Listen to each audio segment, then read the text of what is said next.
অনেক দিন পর চলে গিয়েছিলাম সাডেনলি প্ল্যান করে কালীঘাট। তো তোমরা দেখেই বুঝতে পেরে গিয়েছো। যাই হোক, 5 বছর পর গেলাম।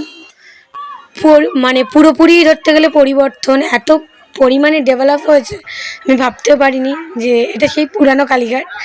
সো যাই হোক, ভালোভাবেই পুজো দিয়েছি।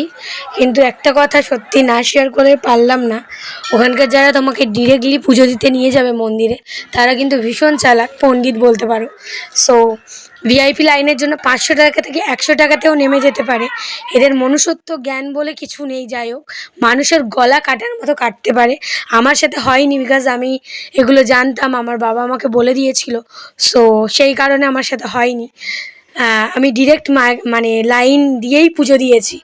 আর একটা কথা, ল্যাদ খেতে খেতে ভুলেই গিয়েছিলাম যে এই ভিডিওটাও আপলোড করতে হবে। এত পরিমাণে এই গরমে ল্যাদ খাচ্ছি, কে কে খাচ্ছ লাইক কমেন্ট করে বলো কিন্তু। So tata.